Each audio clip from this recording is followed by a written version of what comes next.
Kemudian ada yang berkata kalau maulid itu bagus, kalau peringatan maulid itu baik, maka yang pertama kali mengadakan maulid adalah sahabat-sahabat Nabi besar Muhammad Sallallahu Alaihi Wasallam, bukan kita. Ya, ketahuilah ucapan seperti ini, laukana khairan ma sabaquna ilaih, ini adalah ucapan orang-orang kafir. Wa qala alladziina kafaru lil ladziina aamanu laukana khairan ma sabaquna ilaih. Allah abadikan dalam Al-Quran itu orang-orang kafir dulu suka ngejek orang-orang beriman.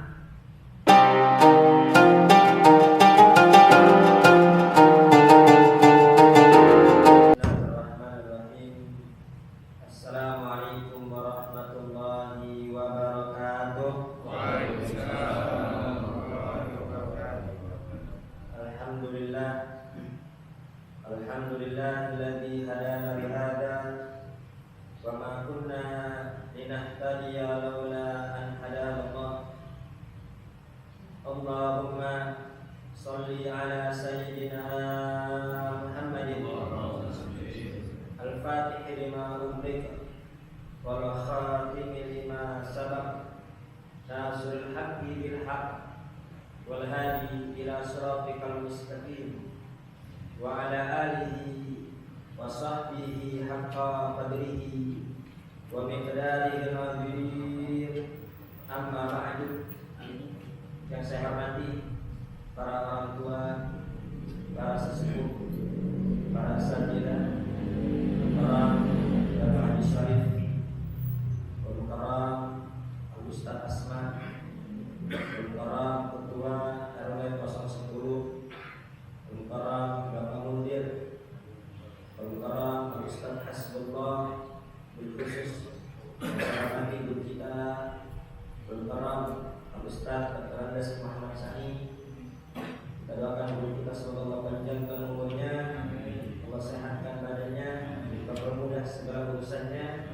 Dan saya hormati pula para Ustaz Budi Muradi, hadirin bapak-bapak yang dimuliakan Allah Subhanahu wa taala. Alhamdulillah berkat taufik hidayah serta maunah dari Allah Subhanahu wa taala, kita kembali berkumpul di majelis rutin kita setiap malam Kamis. Semoga duduknya kita pada malam ini mendapat ridho dari Allah Subhanahu wa taala.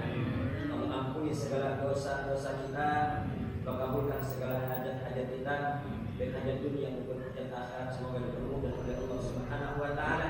Yang sakit di antara kita, semoga dengan barokah majelis ini Allah angkat segala penyakitnya, Allah sembuhkan dengan cepat, baik penyakit zahir maupun penyakit batin. Semoga disembuhkan oleh Allah Subhanahu wa taala. Yang mengalami kesulitan, semoga kesulitannya dimudahkan oleh Allah. Yang mengalami permasalahan, semoga permasalahannya segera dibereskan oleh Allah, rezekinya dilancarkan oleh Allah Subhanahu wa taala. Dan kita minta kepada Allah semoga dengan barokah kita hadir di majelis ilmu, Allah berikan keberkahan untuk putra putri kita, sehingga Allah jadikan mereka semua putra putri yang soleh wassolehah, jadi orang-orang yang berilmu, jadi orang-orang yang takut kepada Allah, jadi orang ahli sujud. Dan semoga dunia kita pada malam ini dicatat oleh Allah sebagai amal soleh yang memudahkan kita untuk masuk ke dalam surganya Allah. Amin. Allahumma amin. Sebelum kita mulai ta'lim kita, terlebih dahulu kita baca Al-Fatihah untuk mu'alif kitab dan untuk guru-guru kita yang sudah mendahului kita.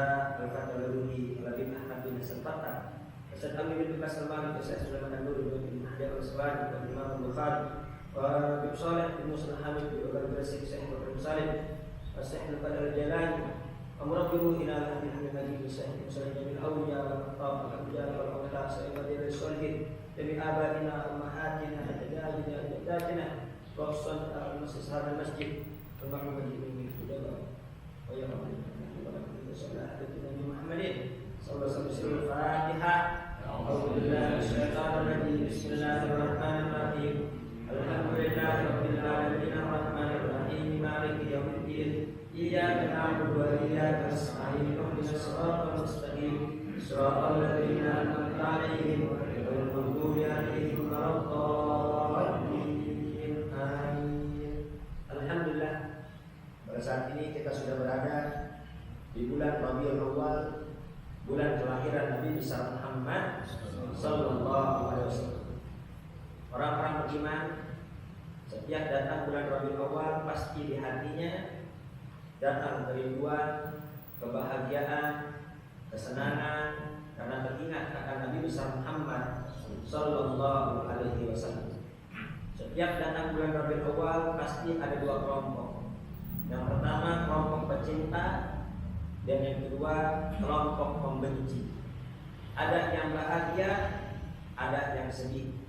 Ada yang suka, ada yang tidak suka. Orang-orang yang di hatinya ada mahabbah kepada Nabi besar Muhammad sallallahu alaihi wasallam pasti senang dan bahagia ketika datangnya bulan Rabiul Awal. Dan apabila kita buka kitab-kitab hadis, tidak ada riwayat yang membenci lahirnya Nabi besar Muhammad SAW melainkan dua kelompok. Yang pertama adalah iblis laknatullah. Iblis laknatullah ketika lahirnya Nabi besar Muhammad bersedih, menangis histeris. Sebagaimana diriwayatkan oleh Imam Ibnu Katsir dalam kitabnya Al-Bidayah wan Nihayah. Ini Imam Ibnu Katsir, kitabnya juga dipakai oleh saudara-saudara kita dari kalangan Salafi Wahabi. Mereka biasa menggunakan tafsir Ibnu Katsir. Dan Al-Imam Ibnu Katsir juga punya karya Bidayah wan Nihayah. Bukan Bidayatul Mujtahid. Kalau Bidayatul Mujtahid karena karya Ibnu Rusdi tentang madhab. Nah, dalam kitabnya Bidayah wan Nihayah, Imam Ibnu Katsir menukil sebuah riwayat, Ranna iblis arba'anat. Iblis pernah histeris. Iblis pernah menangis histeris sebanyak 4 kali. Ranatan inaluina. Yang pertama, iblis menangis histeris ketika dilaknat oleh Allah Subhanahu wa taala. Apa itu laknat? Ba'idun an rahmatillah. Orang yang dijauhkan, makhluk yang dijauhkan dari rahmat Allah. Kalau sudah dijauhkan dari rahmat Allah, enggak mungkin masuk ke dalam surga. Histeris, menangis ketika dilaknat oleh Allah. Waranata hina unzila. Yang kedua, iblis menangis histeris ketika diusir dari surga. Dan yang ketiga, waranatan hina wulida Rasul sallallahu alaihi wasallam. Dan yang ketiga, iblis menangis histeris ketika dilahirkan Nabi besar Muhammad sallallahu alaihi wasallam. Dan yang keempat, waranatan hina unzilat suratul Fatihah. Dan yang keempat, iblis menangis histeris ketika diturunkan surah Al-Fatihah. Saking dahsyatnya sir rahasia surah Al-Fatihah sampai-sampai iblis menangis histeris. Ya. Jadi intinya, siapa yang bersedih, siapa yang ketakutan, siapa yang histeris ketika lahirnya Nabi besar Muhammad, yang pertama iblis. Dan yang kedua adalah orang-orang Yahudi. Yang orang-orang Yahudi menangis sedih karena hasud terhadap Nabi besar Muhammad sallallahu alaihi wasallam. Disebutkan dalam kitab Al-Anwarul Muhammadiyah karya Syekh Yusuf An-Nabahani. Jadi di sini ini bukan sekedar kisah, tetapi ini diriwayatkan dengan riwayat-riwayat yang sangat kuat dari sahabat-sahabat, kemudian tabi'in, tabi'ut tabi'in, ulama-ulama sampai ke masa kita. Itu diriwayatkan dalam riwayat-riwayat yang sangat kuat yang ditulis dalam kitab-kitab sejarah. Disebutkan dalam kitab Al-Anwarul Muhammadiyah bahwasanya itu orang-orang Yahudi yang ada di kota Mekah ketika lahirnya Nabi besar Muhammad, mereka semua geger. Karena orang-orang Yahudi itu kenal betul dengan Nabi besar Muhammad, hingga Allah abadikan dalam Al-Quran, ya'rifunahu kama ya'rifuna abna'ahum. Itu orang-orang Yahudi kenal betul kepada Nabi besar Muhammad sebagaimana mereka kenal betul terhadap anak-anak mereka. Bayangkan, itu Yahudi tahu betul sifat-sifat Nabi, akhlak Nabi, ciri-ciri Nabi, bentuk fisik Nabi, tanda-tanda kelahiran Nabi, mereka tahu betul. Sebagaimana mereka kenal terhadap anak-anak mereka. Ya, orang tua sama anak pasti kenal betul. Ini anak ada luka di mana, ada bekas lahir di mana, orang tua pasti tahu. Ini orang Yahudi kenal betul kepada Nabi besar Muhammad. Maka itu kita jangan sampai kalah pengetahuan kita tentang Nabi dengan orang-orang Yahudi. Sampai tahu tuh ciri-ciri kapan Nabi besar Muhammad lahir. Itu rahib, pendeta Yahudi, di tengah malam melihat ada bintang, yang mana bintang tersebut ciri-ciri lahirnya Nabi akhir zaman. Ini pendeta Yahudi langsung berteriak, menggedor pintu-pintu rumah pemukiman Yahudi yang ada di kota Mekah. Bangun, bangun, bangun. Marah semua, apa-apa nih tengah malam? Gedor-gedor. Qad tala najmu Ahmad. Telah terbit bintang Ahmad. Ini pasti ini Nabi akhir zaman lahir pada malam ini. No, bintangnya muncul. Ayo kita periksa. Di malam ini siapa penduduk Mekah yang sedang melahirkan? Ternyata ketika dicari, ternyata istri Abdullah, yaitu ibunda Nabi besar Muhammad sallallahu alaihi wasallam. Ketika lahir Nabi besar Muhammad, dilihat dari Nabi, dilihat ciri-cirinya, ya, dilihat belakangnya ada khatamun nubuwah. Jadi di pundak Nabi itu ada tanda kenabian, seperti telur burung, jendolan, itu khatamun nubuwah, tanda kenabian. Kalau ada jendolan di belakang, itu bukan khatamun nubuwah, ya. Operasi itu tambah gede tentunya ya. Nah, ketika dilihat langsung ini orang Yahudi menangis histeris berteriak, qad dhahabatin nubuwah min Bani Israil. Sungguh telah hilang kenabian dari Bani Israil. Jadi ada dua yang bersedih, yang ketakutan ketika lahirnya Nabi, yang pertama iblis, yang kedua orang-orang Yahudi dikarenakan hasud terhadap Nabi besar Muhammad, karena Nabi akhir zaman bukan dari kalangan Bani Israil tapi dari bangsa. Sekarang pilihan ada pada kita. Kita ingin menjadi orang yang bahagia, yang senang ketika lahirnya Nabi, atau ingin menjadi orang yang sedih, orang yang sumpah, orang yang kesel ketika lahirnya Nabi besar Muhammad sallallahu alaihi wasallam. Ya tentunya kita tidak akan mau menjadi pengikut iblis dan pengikut orang Yahudi yang benci, yang sedih ketika lahirnya Nabi besar Muhammad sallallahu alaihi wasallam. Ya, seluruh kita semua termasuk orang-orang yang bahagia, orang-orang yang senang ketika lahirnya Nabi besar Muhammad sallallahu alaihi wasallam. Senang bahagia ketika lahirnya Nabi jangan dianggap remeh. Ya, itu Abu Lahab, musuh Nabi besar Muhammad sallallahu alaihi wasallam. Sepanjang hidupnya selalu memusuhi Nabi. Bahkan datang istrinya pun ikut-ikutan memusuhi Nabi besar Muhammad sallallahu alaihi wasallam. Itu istrinya. Jalanan yang dilalui oleh Nabi besar Muhammad pergi ke masjid itu ditebar apa? Duri-duri. Ditebar duri-duri agar Nabi besar Muhammad tertusuk duri. Ya, hingga turun ayat tabbat yada abi lahabin wa tab ma agna anhu maluhu wa ma kasab sasla naron datal lahab wa imra'atuhu hammalatal hatab.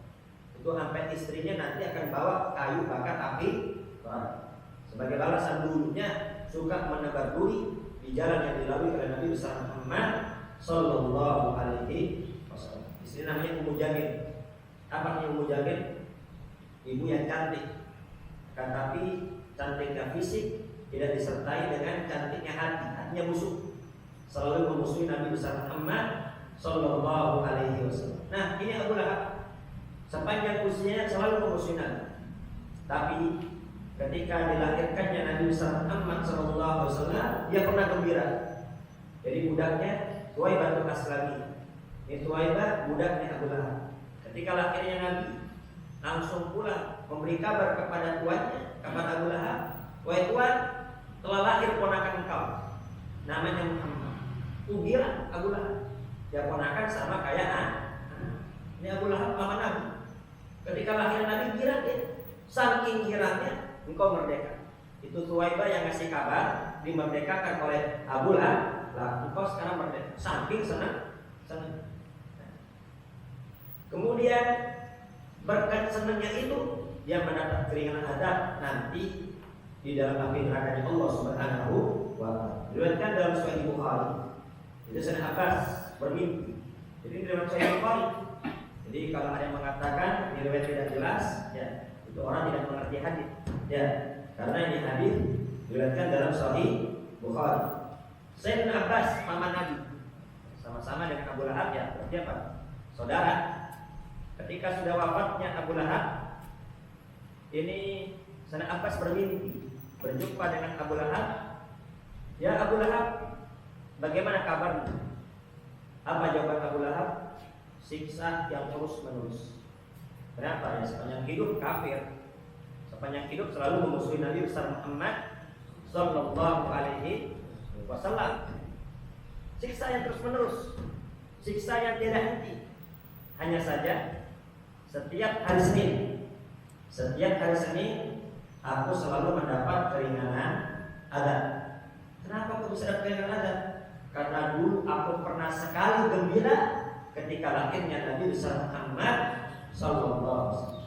Padahal sebenarnya bukan dikarenakan lahirnya Nabi dan Rasul, dia nggak tahu ini ponakannya akan jadi Nabi dan Rasul. Dia senang karena lahir ponakan aja, nggak lebih daripada itu. Tapi kesenangan tersebut dihargai oleh Allah Subhanahu wa taala. Setiap hari Senin mendapat keringanan adab. Hingga ada ulama yang membuat syair, idza kana hadza kafiran ja'atamu wa tabbat yadahu fil jahimi mukhallada hatta annahu fi yawmil itsnaini da'iman yukhaffafu anhu lisururi bi ahmada famadallu bil abdil ladzi tula umrihi bi ahmada masruran wa mata muwahidan.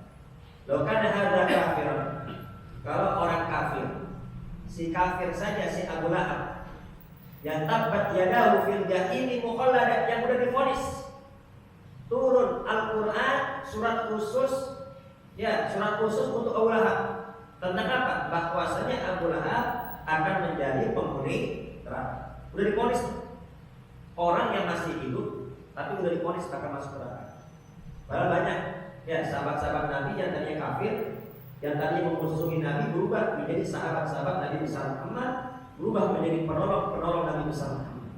Tapi untuk orang yang satu ini sudah divonis, ini sampai akhir usia tak bakal beriman. Ini sampai akhir usia bakal terus menerus memusuhi Nabi. Ya, dinas. Orang yang masih hidup tapi dijamin pasti masuk neraka. Kalau orang yang sudah dipastikan akan menjadi penghuni neraka, kemudian ada riwayat setiap hari Senin mendapat keringanan. Kenapa? Dikarenakan gembira atas lahirnya Nabi besar Muhammad Sallallahu Alaihi Wasallam. Famadallu. Nah, ini ulama mengajak kita berpikir. Lalu bagaimana prasangka kita? Lalu bagaimana dugaan kita? Lalu bagaimana kira-kira bil abdil ladzi tula umrihi, dengan seseorang yang sepanjang usianya bi ahmad masrura, gembira terhadap Nabi besar Muhammad, senang terhadap Nabi besar Muhammad, mahabbah kepada Nabi besar Muhammad, wa mata muwahidah, dan wafat dalam keadaan muslim. Kalau yang kafir saja musuh Nabi sekali pernah gembira atas lahiran Nabi dapat keringanan adab, lalu gimana kira-kira orang yang beriman, orang yang cinta amanah, kira-kira gimana kalau wafat? Insya Allah kita semua akan diselamatkan dari adab api neraka, dan semoga Allah Subhanahu wa taala memasukkan kita ke dalam surga. Amin. Allahumma amin. Kemudian ada yang berkata, kalau maulid itu bagus, kalau peringatan maulid itu baik, maka yang pertama kali mengadakan maulid adalah sahabat-sahabat Nabi besar Muhammad Sallallahu Alaihi Wasallam, bukan kita.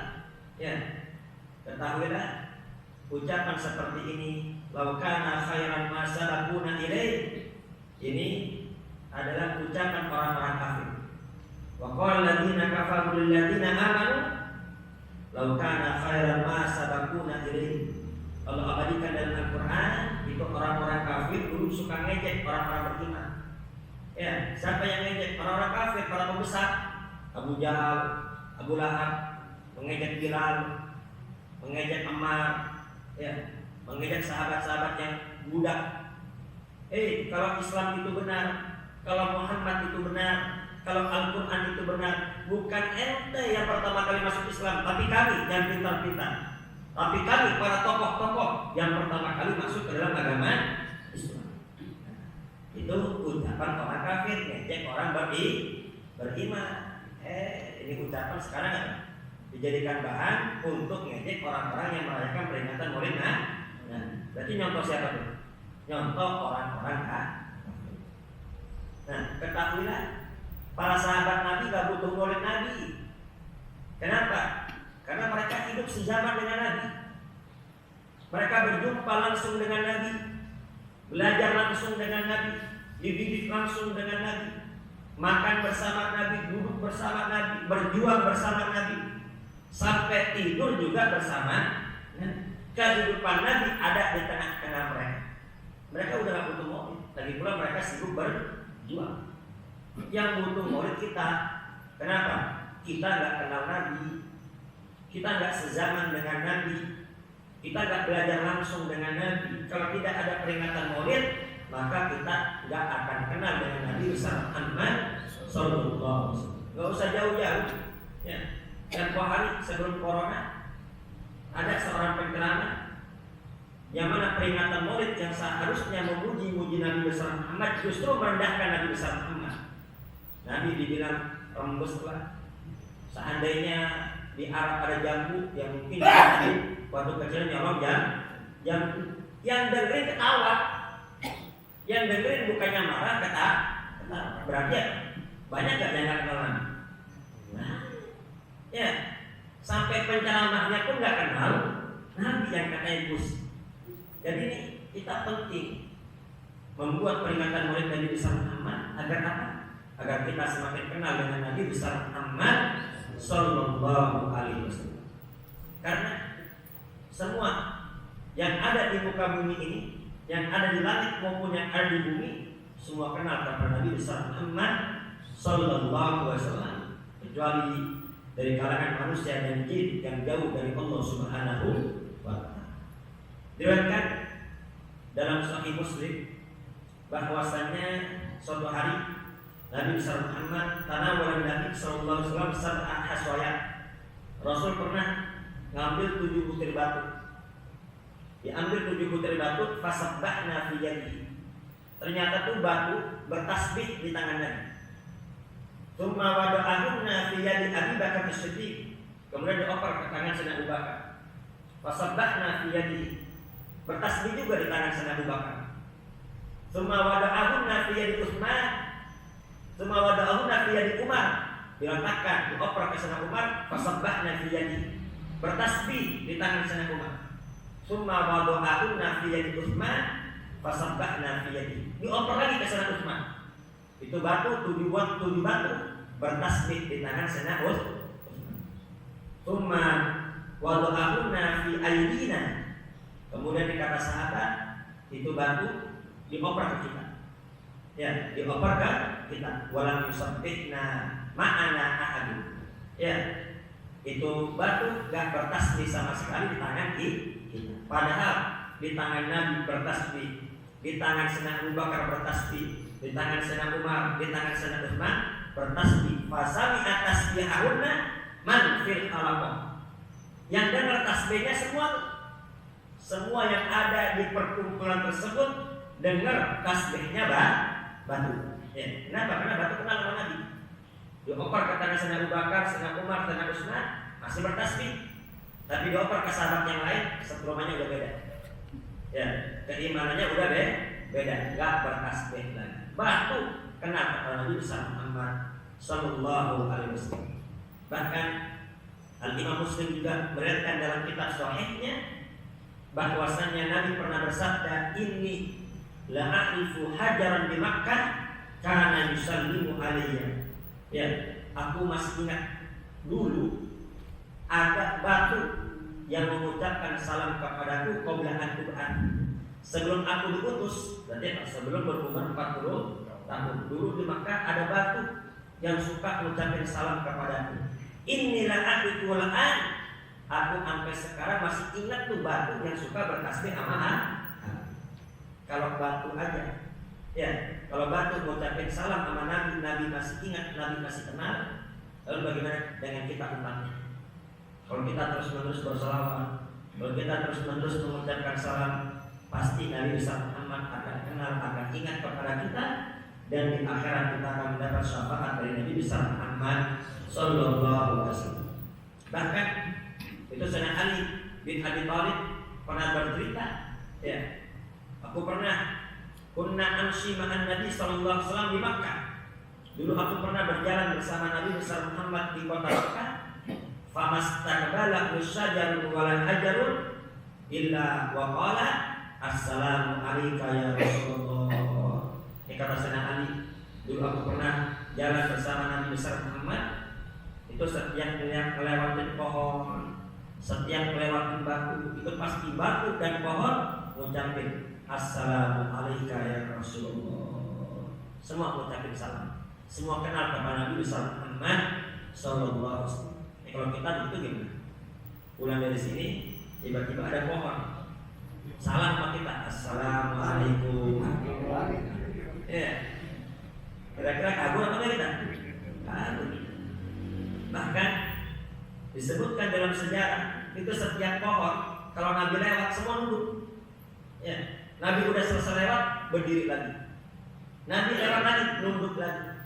Nabi udah lewat berdiri lagi. Ya. Semua kenal kepada Nabi besar Muhammad Sallallahu Alaihi Wasallam.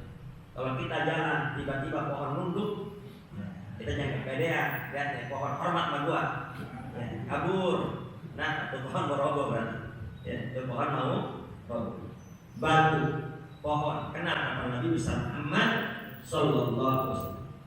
Dan diriwayatkan pula suatu hari ada orang Arab Badui datang kepada Nabi besar Muhammad sallallahu alaihi wasallam, "Wallata wal Uzza la amantu bika hatta yu'mina hadzal dab." Wahai Muhammad, demi Lata wal Uzza.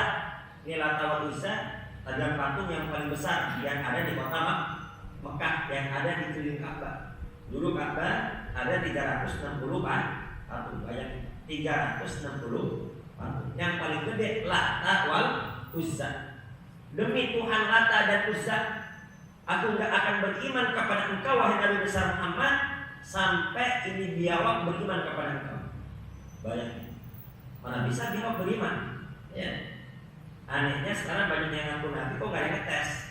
Ya, kalau ada yang ngaku Nabi tes, ya, bawa biawak. Nih biawak beriman gak ente? Ya, coba aja ngomong. Mana digigit yang biawak? Ya. Apa kata biawak? Fa'ajabahu bilisanin mubin. Ketika ditanya, ya Dok, man ta'bud? Wahai biawak, man ta'bud? Siapa yang kau sembah? Ya. Fa'ajabahu bilisanin mubin. Itu biawak menjawab dengan jawaban yang sangat fasih. Apa? Labbaik wa sa'daik ya zaina man wafal qiyamah. Ketika dipanggil ya Dok, wahai biawak, masuk labbaik wa sa'daik ya zaina man wafal qiyamah. Tak kebakti jawabannya. Ya, labbaik wa sa'daik. Jadi kalau dipanggil orang tua, dipanggil guru labbaik, itu jawabannya paling halus. Ya, labbaik wa sa'daik. Wahai sebaik-baiknya orang yang akan menghadapi kiamat, siapa? Nabi besar Muhammad sallallahu alaihi wasallam. Man ta'bud? Jawab, siapa yang kau sembah? Alladzi fis sama'i arsy wa fil ardi sultan wa fil bahri sabilun wa fil jannati rahmatu wa fil nari adabu. Baik, siapa yang kau sembah? Alladzi fis sama'i arsy, yang arsy-nya ada di langit, yang kekuasaannya ada di bumi dan di laut. Wa fil jannati rahmatu, yang rahmatnya ada di surga. Wa fil nari iqabu, yang siksanya, yang azabnya ada dalam api. Kira-kira cakap atau jawaban? Ya, jawaban mana kira-kira kita mau jawab? Ini jawab ngomong bahasa Arab jago banget ini. Kemarin ada yang kursus bahasa Arab. Ya, saya yang kursus kemarin. Nah, ini jawab jago banget. Ya, jago mana kita mau jawab? Ya jago kita. Ya, tetap lebih hebat kita ini jawab bisa jawab karena yang ngajak ngomong Nabi. Ya biar kita kalau yang ngajak ngomong Nabi kita juga cerdas ini. Jadi jawab karena yang ngajak ngomong Nabi jadi bisa pintar. Kemudian man ana, siapa aku? Anta khatamun nabiyyin. Qad aflaha man sadaqaka wa qad khaba man kadzdzaba. Apa kata dia jawab? Engkau adalah khatamun nabiyyin, penutup para nabi. Sungguh beruntung orang yang beriman kepadamu dan merugi orang yang tidak beriman kepada. Akhirnya ini orang Arab Badui masuk ke dalam agama Islam. Kenapa? Karena Nabi Muhammad Sallallahu Alaihi Wasallam. Dan tidak sampai di situ. Ya, bahkan serigala pun kenal sama Nabi. Ini ada orang yang sedang menggembala kambing. Ketika lagi menggembala kambing, tiba-tiba datang serigala.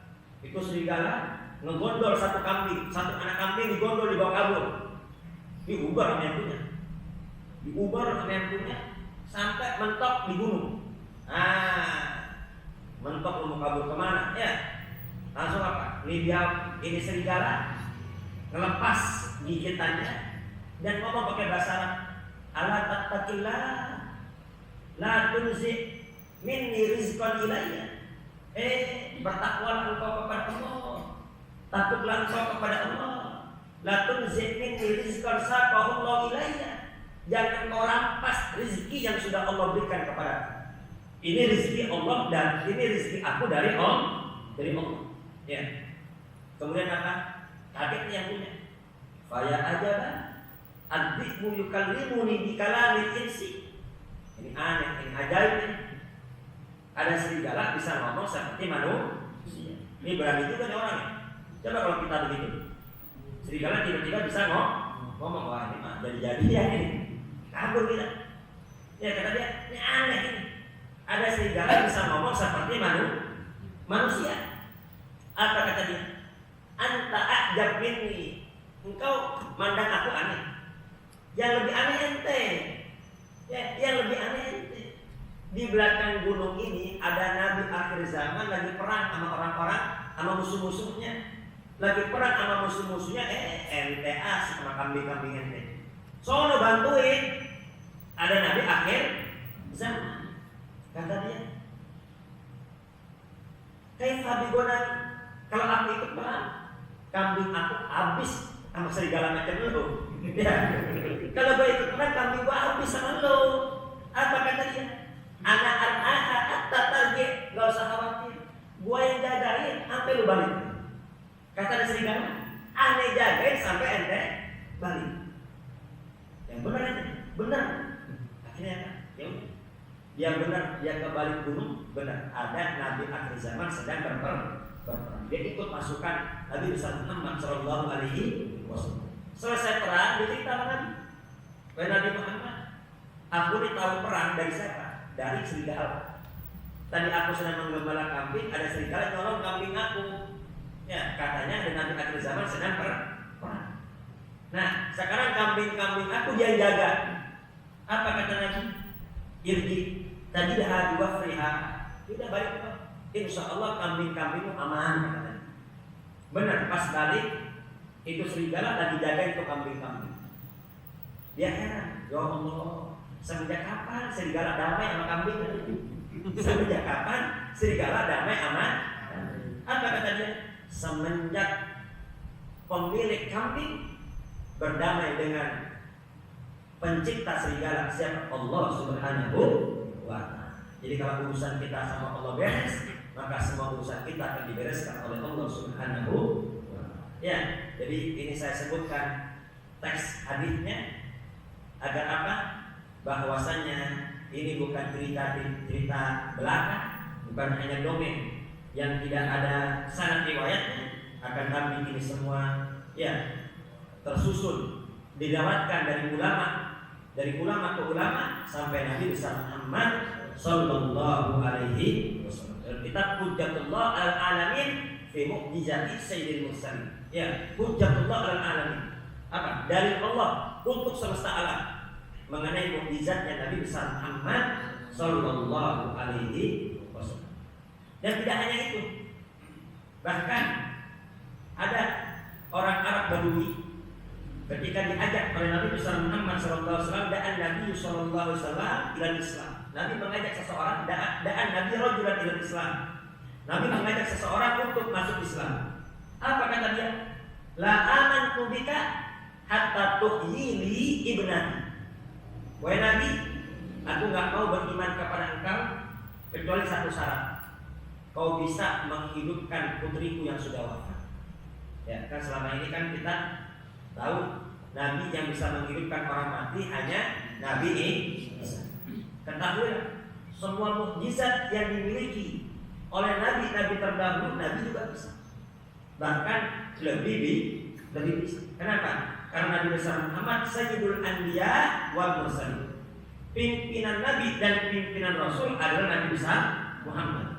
Kalau semua Nabi bisa, Nabi besar Muhammad lebih bisa. Bahkan umatnya juga bisa. Bayangin tadi batu benda mati, tapi tiba-tiba hidup di tangan Nabi besar Muhammad sallallahu alaihi wasallam. Nah, kata dia, aku gak mau beriman kepada engkau hingga kau bisa menghidupkan putriku yang sudah wafat. Apa kata Nabi? Arini qabroha, tunjukkan kepada aku di mana kuburnya. Kemudian diajak ke makam putrinya yang belum lama wafat. Kemudian Nabi besar Muhammad mengajak itu putri yang sudah wafat, yang sudah terkubur, diajak bicara oleh Nabi, dipanggil oleh Nabi, ya fulana, wahai fulana. Dia menjawab, labbaik ya Rasulullah. Kemudian atau ibina antarji'i ila dunia, maukah engkau hidup kembali, balik ke dunia? Ditawar yang mana? Dia dengar nih bapaknya. Atau ibina antarji'i ila dunia, maukah engkau kembali hidup ke dunia? Apa kata dia? La, enggak ya Allah, enggak ya Rasul. Inni wajadtullah khairan min abawayya wa wajadtul akhirah khairan minad dunya. Enggak, aku enggak mau balik ke dunia. Kenapa? Karena aku dapati Allah lebih sayang kepadaku dibanding kedua orang tua. Jadi kedua orang tua sayang sama aku, tapi Allah lebih sayang kepada aku. Ya, jadi kan kalau orang sudah wafat, sering saya sampaikan, imam mustari wa imam mustari. Ya, orang yang sudah wafat, kalau dia orang beriman, dia wafat, dia istirahat. Istirahat, udah nggak sakit lagi, udah nggak capek lagi, udah nggak mengalami ujian dunia lagi. Istirahat, sudah mendapat kenikmatan kubur. Aku nggak mau balik ke dunia. Kenapa? Karena aku mendapati Allah lebih sayang kepadaku dibanding kedua orang tua. Wa wajadtul akhirah khairan minad dunya. Dan aku dapat di akhirat lebih enak dibanding dunia. Dunia mah tempat ujian dan tempatnya cobaan, tempatnya fitnah, tempatnya sakit. Ya, sekarang aku sudah enak, aku nggak mau balik lagi ke dunia. Akhirnya itu orang beriman kepada Nabi besar Muhammad sallallahu alaihi wasallam. Baik. Jadi intinya ya, semoga kita semua termasuk orang-orang yang bahagia, orang-orang yang senang dengan akhirnya Nabi besar Muhammad sallallahu alaihi wasallam, dan semoga masuknya bulan Rabiul Awwal membuat kita semakin kenal lagi dengan Nabi besar Muhammad sallallahu alaihi wasallam. Karena pertanyaan nanti dalam kubur, ya, selain man rabbuka wa man nabiyuka, riwayat Sahih Bukhari, kita akan ditanya ma ilmuka bihadzal rajul, bagaimana pengetahuan engkau mengenai Nabi besar Muhammad sallallahu alaihi wasallam. Kalau kita bisa jawab, maka kita akan selamat. Namun apabila tidak bisa menjawab siapa Nabi besar Muhammad, maka akan celaka. Na'udzubillah min dzalik. Akhirul kalam. Wassalamualaikum warahmatullahi wabarakatuh.